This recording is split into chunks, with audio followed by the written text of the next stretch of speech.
said, I'm coming for everybody here. 22-year-old son who was gunned down by 20 Beltran Leyva cartel hits as he exited a shopping mall in Culiacan. 20 hitmen ran that boy down. They was trying to knock that boy off the map. For real, for real.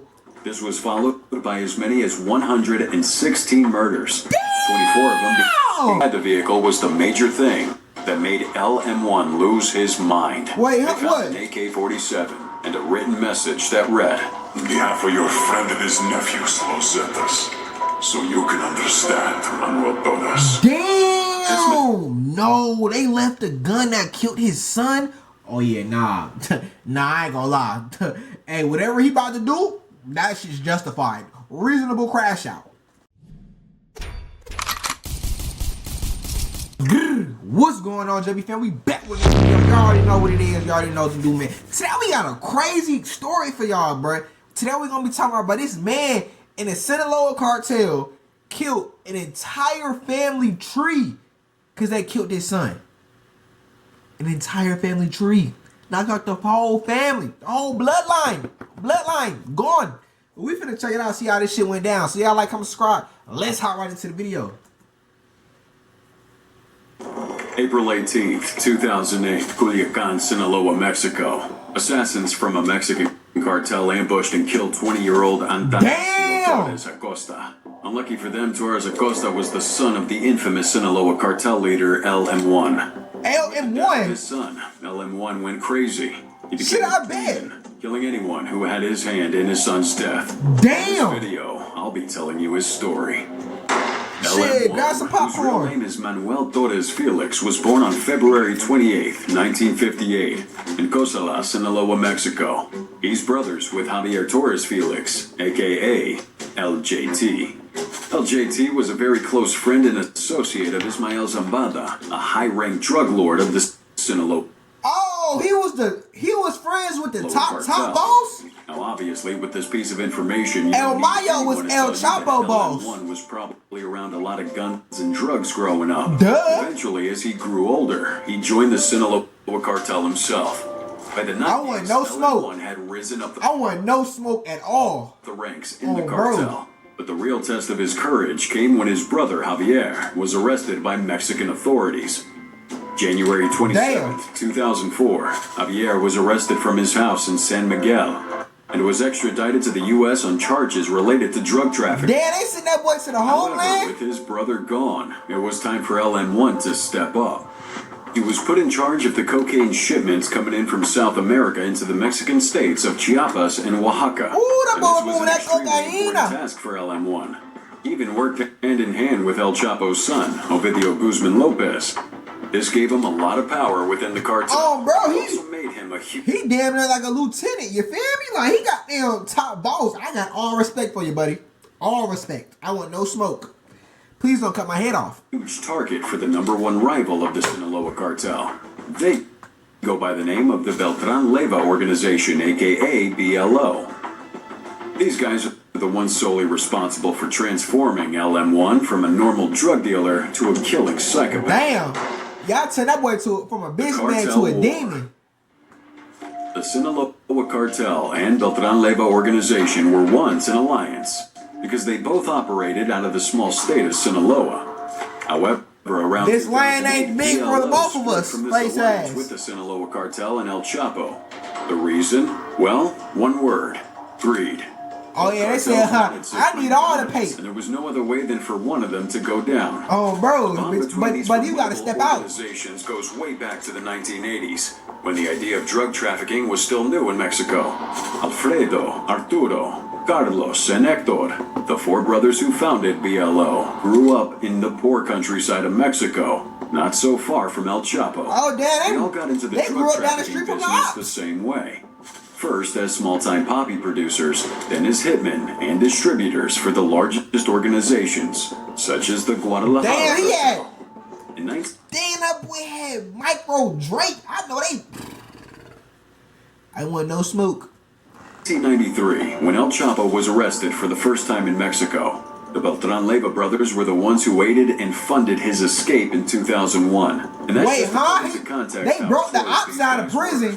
They also provided manpower for El Chapo and the Sinaloa Cartel during its war against the Gulf and Juarez cartels. Oh, At shoot! some point, authorities thought they were all one big cartel. Oh, God, Until they clicked up 2007, on when some rumors began shit. spreading of a possible BLO-Zetas alliance. Oh, they If you didn't clicked up with the Los Zetas ops. is another criminal organization that operates out of Mexico.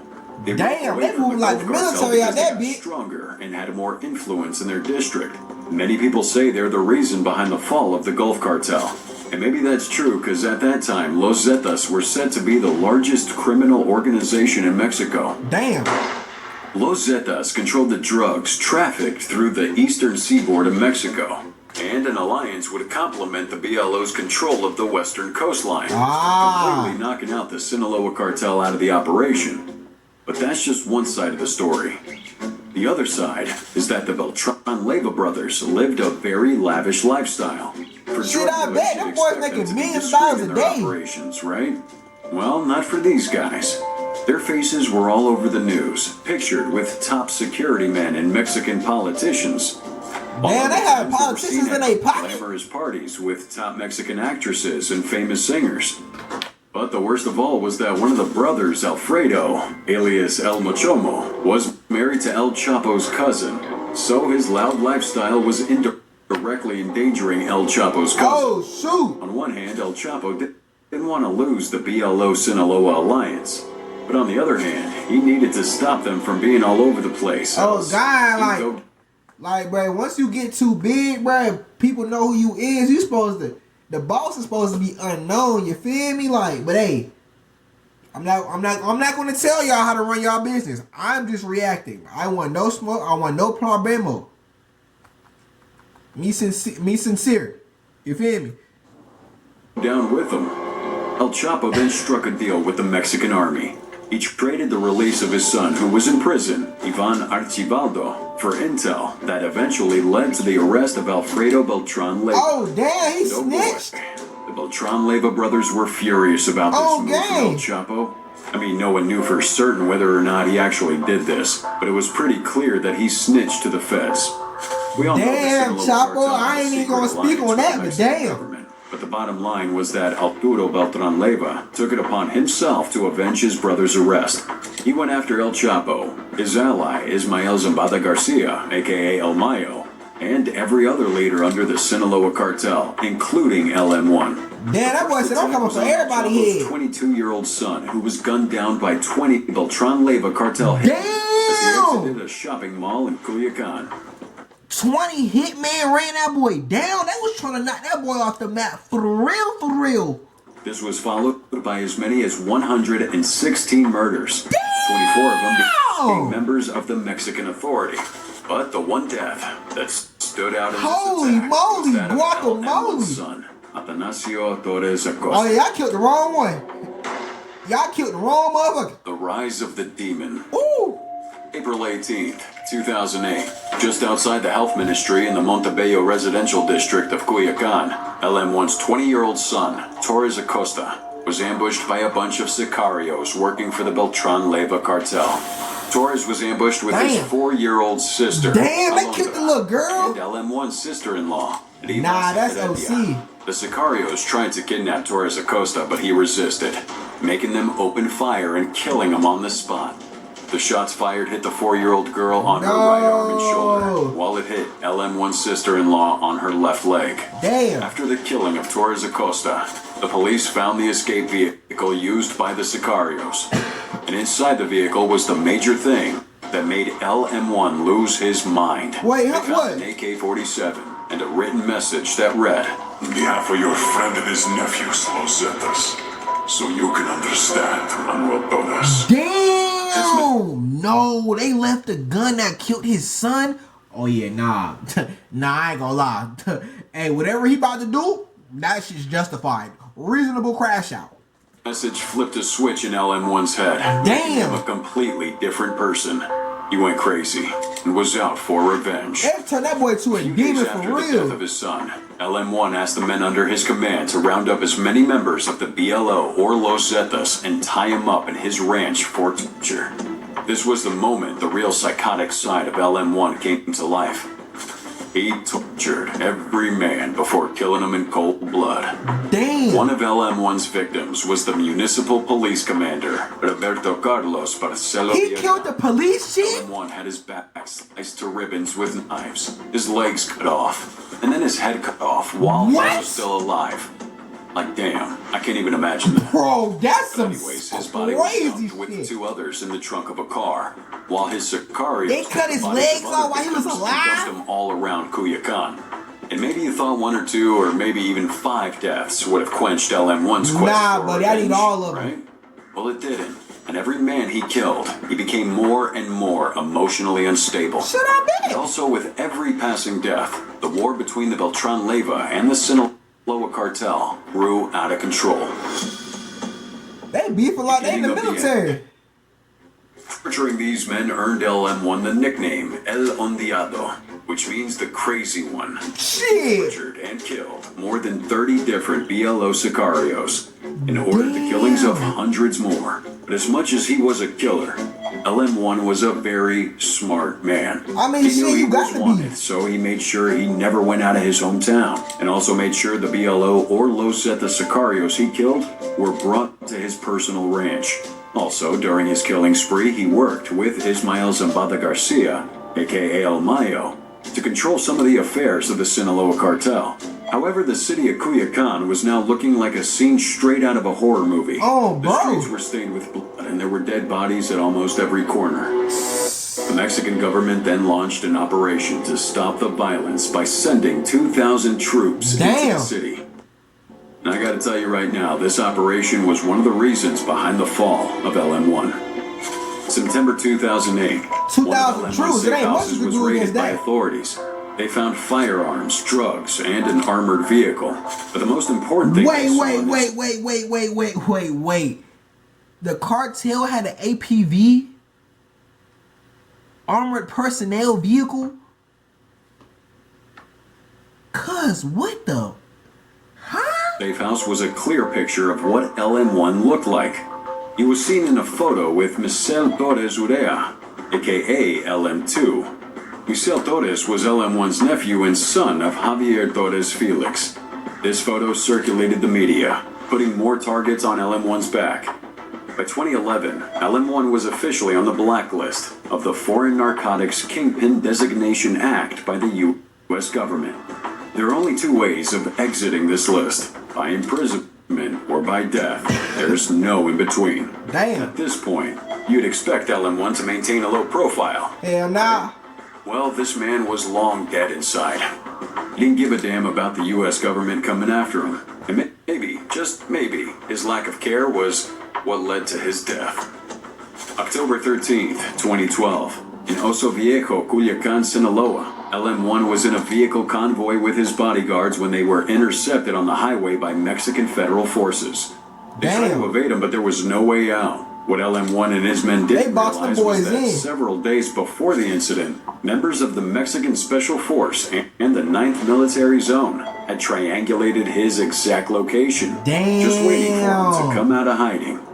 The Mexican military had stationed armed men at every corner of the city, so there was no way out. They boxed that boy in the city? LM1 got down from the vehicle he was riding and tried to flee through the hills. However, he was gunned down right on the spot. His body was wasted with 6 bullets, one in the abs, one in his left thigh and lower leg, while the rest hit the torso. LM1 died, but as a way to pay homage to his son, whom he started the entire killing spree for, he was buried at a cemetery outside the city of Culiacan, where the remains of his son Atanasio lie too. But that's not even the end of the story. Wait, huh? As structured and sophisticated as the Sinaloa cartel was, and has always been, the death of LM1 had a huge impact on its operations. For one, the presence of the Mexican army increased drastically in the state of Culiacan. And then 3 days after the death of LM1, banners were set up throughout the city accusing Ismael Zambada Garcia of betraying and setting up LM1 to be killed by Mexican authorities. Damn. The Sinaloa cartel took a few weeks to readjust their chain of command and flow of operations before deciding to go after the Beltran Leyva organization. The BLO knew the Sinaloa cartel would be coming, so they finally entered an alliance with Los Zetas. Then them boys clicked up with the However, ops. this was the period El Chapo came back on top to handle the operations of the Sinaloa cartel. Chapo! El Chapo instructed his sicarios to go after members of the BLO and kill them without thinking twice. Damn, it was After kill on the sight. death of one of its leaders, Arturo Beltran Leyva, the cartel has been on an endless downslide ever since. Now, LN1 is gone, El Mayo's a fugitive, and El Chapo's incarcerated at the toughest prison in the United States, the ADX Florence. But even without these men, the Sinaloa cartel still operates the same. Oh, They wow, still money traffic still the gotta get same amount made. of narcotics across the Mexican border. And till this very moment, they're the biggest and most brutal criminal organization. I ain't gonna lie, boy. I feel him. I feel him. That's why. If the cartel, I want no problems at all. I mean, no disrespect. I mean, no blasphemy against y'all. I am just a humble YouTuber reacting to a video. Humble. I respect what y'all do. If y'all, I have no problems. I have no problems. I meant no ill will with this video. Please, translator, get my words right. If they don't understand English, if they do, if you can understand me, I want no problems. No problems at all. I'm humble. I am humble. But hey, man, that's the video. I appreciate y'all for watching. Like, comment, subscribe, roll to 1,000 subscribers. Tap into my second reaction channel, JBsiah 2, link in the description.